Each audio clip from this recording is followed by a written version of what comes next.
चलिए बच्चों, आज हम लोग कल के आगे चर्चा करेंगे। कल और उसके पीछे वाली क्लास पे हम लोगों ने जो है नर युग्मक और मादा युग्मक की बात कर लिया था कि कैसे पौधों में नर युग्मक का निर्माण होता है और कैसे मादा युग्मक का निर्माण होता है।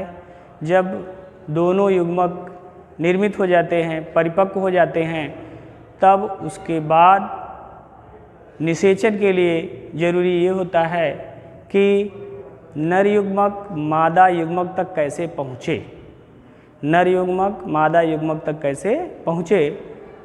तो इसके पहुँचने की एक घटना होती है, उस घटना को परागण कहा जाता है। मतलब नर युग्मक का मादा युग्मक तक पहुँचने की घटना को परागण कहा जाता है। तो आज हम लोग बच्चों परागण के बारे में बात करेंगे। परागण आज का टॉपिक हम लोगों का है परागण। ठीक बच्चों, इसको अंग्रेजी में पॉलिनेशन कहते हैं, पॉलिनेशन।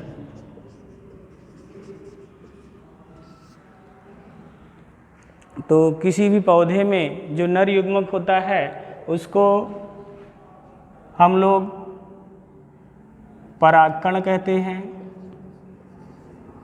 परागकण कहते हैं या पोलन ग्रेन कहते हैं, ग्रेन कहते हैं। और जो मादा युग्मक है उसको स्त्री केसर कहा जाता है, स्त्री केसर, केसर। इसके 3 भाग होते हैं, वर्तिकाग्र, वर्तिकाग्र, वर्तिका और अंडाशय, अंडाशय। ये चीज़ हम जब स्त्री केसर पढ़ा रहे थे तो उसके दौरान आपको बता चुके हैं। तो अब परागण के बारे में बात करेंगे। तो ये जो पोलन ग्रेन होता है, सामान्यतः इसका आकार गोलाकार होता है, सामान्यतः इसका आकार गोलाकार होता है। कुछ परागकण ऐसे भी हैं, कुछ पौधों की प्रजातियों के, जिनका आकार गोल के अलावा भी हो सकता है। और हर परागकण की जो है जनन क्षमता या उसकी जनन क्षमता की अवधि, जीवित रहने की अवधि अलग अलग होती है। लेकिन सामान्यतः मैंने बताया भी है कि हमारे यहाँ जो धान और गेहूं की फसलें होती हैं, इनके परागकण के जीवित रहने की अवधि लगभग 30 दिन या 1 महीने होती है। ठीक, तो अब उसी परागकण की बात हो रही है। तो ये जो परागकण है इसमें एक जगह स्थान कटा रहता है, इसकी भी चर्चा कर चुके हैं। और जो ये स्त्री केसर होता है, इसका स्ट्रक्चर पहले हम बना भी चुके हैं।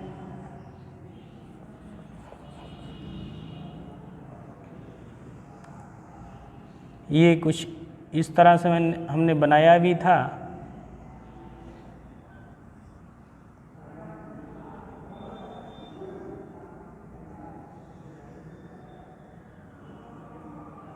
ठीक, तो इसी को आप लोगों ने वर्तिकाग्र कहा था, वर्तिकाग्र।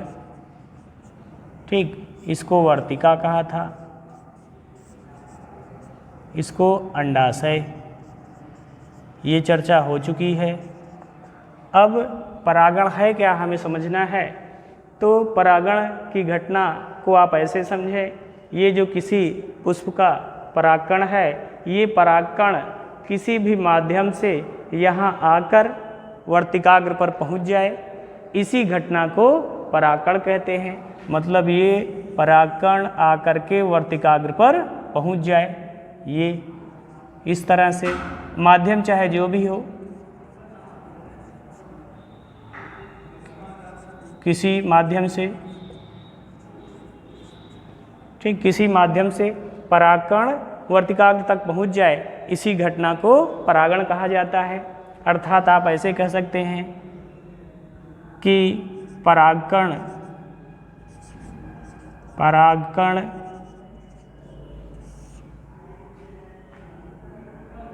पुष्प के वर्तिकाग्र तक परागकण का पुष्प के वर्तिकाग्र तक पहुँचने की क्रिया परागण कहलाती है।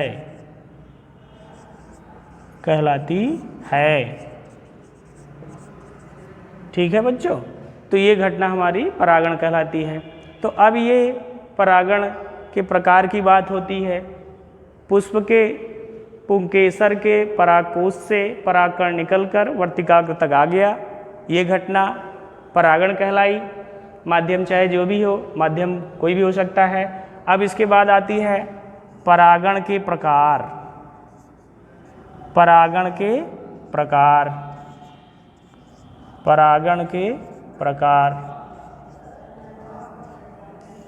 के प्रकार की अगर आप बात करते हैं तो परागण के प्रकार में बच्चों सबसे पहले बात आती है स्वयुग्मन या ऑटोगैमी।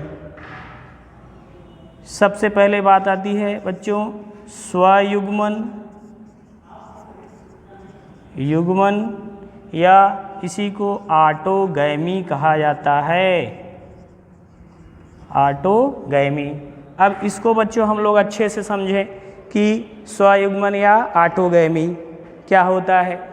स्वयुग्मन या ऑटोगैमी का तात्पर्य ये है बच्चों कि जैसे मान लीजिए कोई एक पौधा है, उस पौधे में कई पुष्प होते हैं और प्रत्येक पुष्प में स्त्री केसर और पुंकेसर होते हैं, मतलब नर और मादा युग्मक दोनों होते हैं।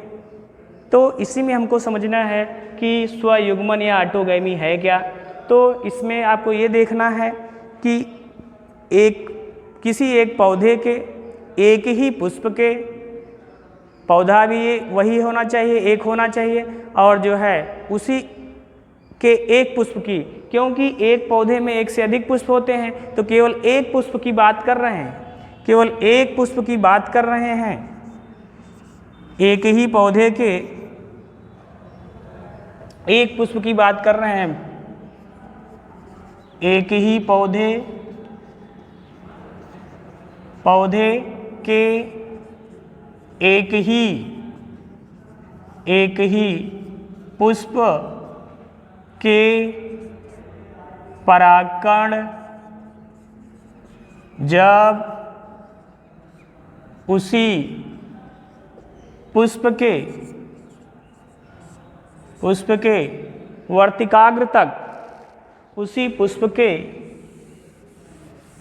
पुष्प के वर्तिकाग्र तक पहुँचने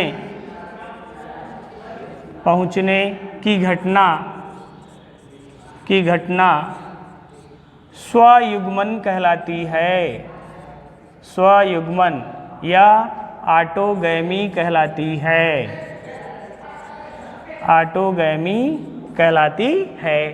तो ये पहला प्रकार है बच्चों, स्वयुग्मन या ऑटोगैमी। दूसरा प्रकार है, अगर आप बात करते हैं तो पहला प्रकार तो ये हो गया स्वयुग्मन। दूसरे प्रकार की अगर हम बात करते हैं तो उसको नाम दिया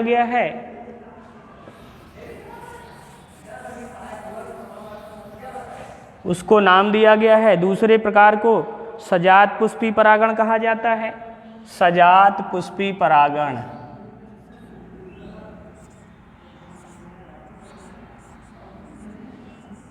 सजात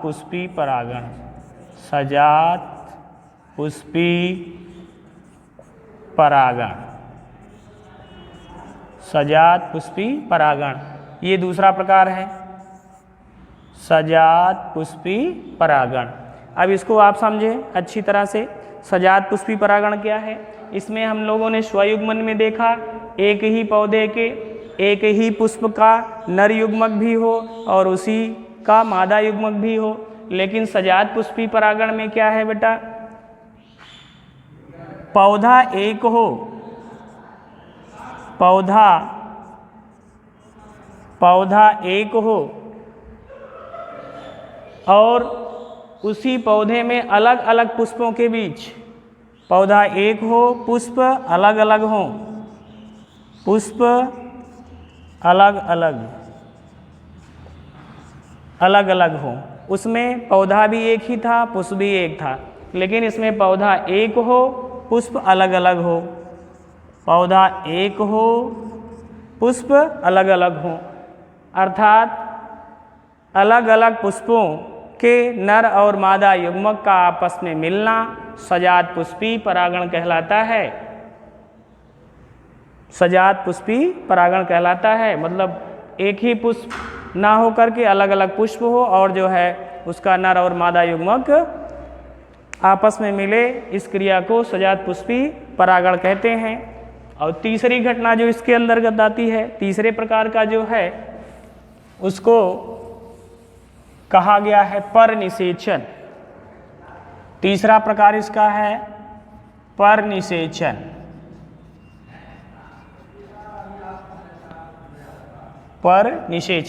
परनिषेचन में आपको देखना है कि अलग अलग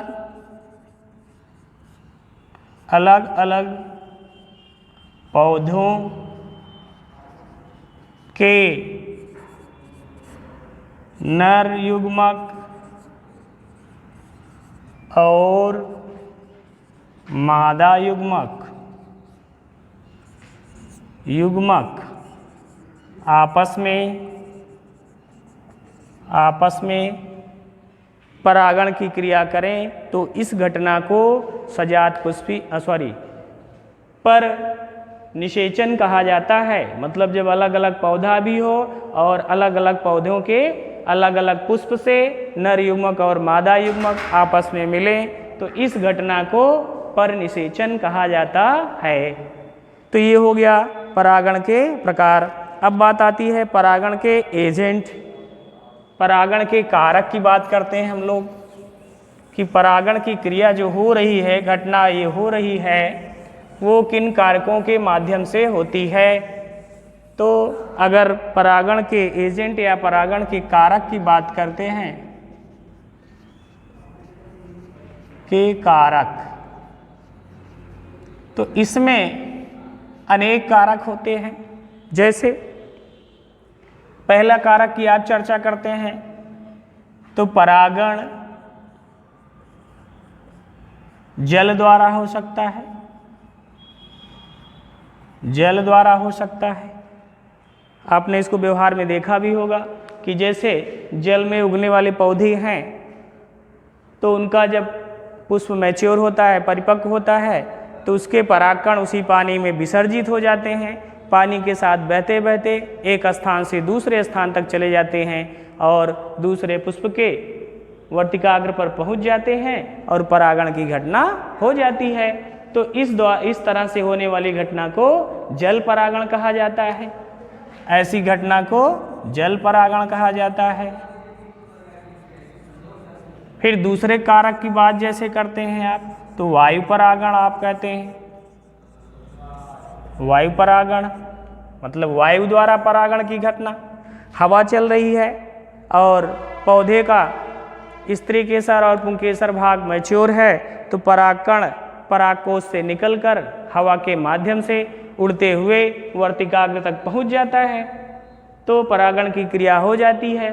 तो इस तरह से होने वाली घटना को वायु परागण कहते हैं। फिर आप देखिए और तीसरा कारक की बात करते हैं तो कीट परागण भी कह सकते हैं आप। कीट परागण, इसमें विभिन्न प्रकार के कीट, जैसे आप मधुमक्खी की बात करें तो ये शहद चूसने के लिए किसी एक पुष्प पर बैठा रहता है तो उसके शरीर में उसके परागकण चिपक जाते हैं और जब वो उड़कर किसी दूसरे पौधे के पुष्प पर पहुंचता है उसका रस चूसने के लिए तो परागकण उसके शरीर से छिटक कर गिर जाते हैं और परागण की क्रिया हो जाती है। इस तरह से कीट परागण की घटना हो गई। जल द्वारा हो गया, वायु द्वारा हो गया, कीट परागण हो गया। फिर देखिए आप जंतु परागण होता है, जंतु परागण। अब इसमें देखिए विभिन्न प्रकार के जंतुओं द्वारा परागण की घटना होती है, विभिन्न प्रकार के जंतुओं द्वारा।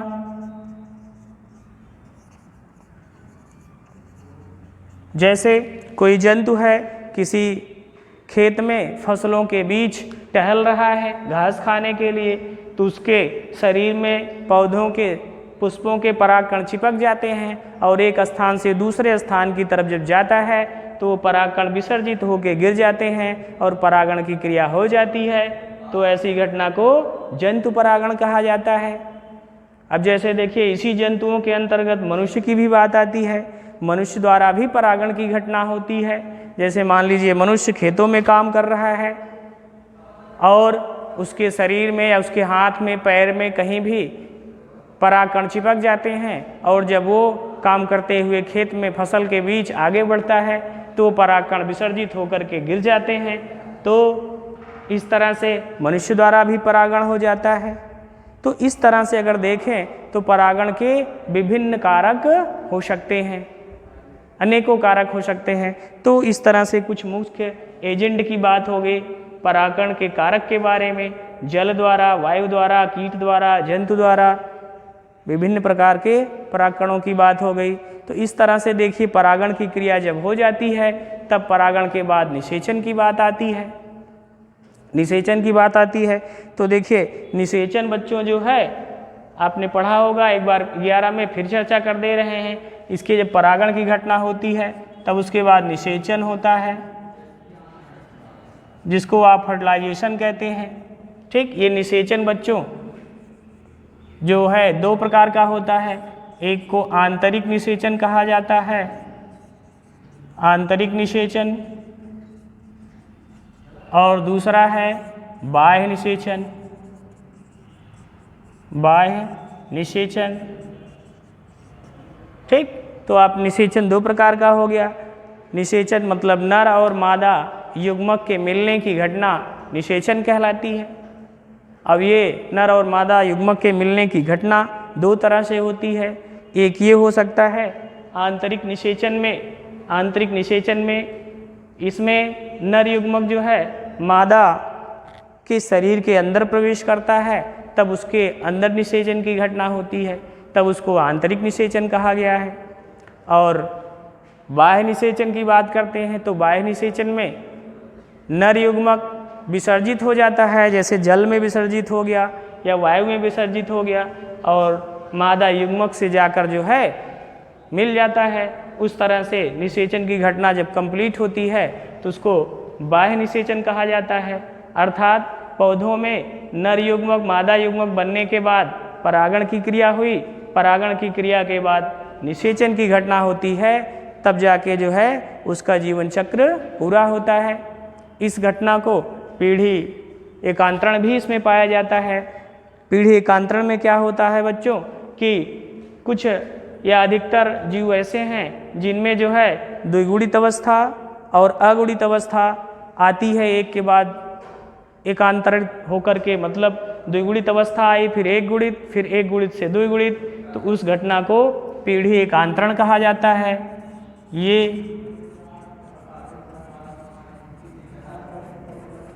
ठीक अधिकतर जीवों में ये पीढ़ी एकांतरण पाया जाता है। बस अंतर इतना होता है कि किसी जीव में द्विगुणित अवस्था प्रभावी होती है, किसी में एक गुणित अवस्था। इस घटना को पीढ़ी एकांतरण कहा जाता है। तो बच्चों आज बस यहीं तक।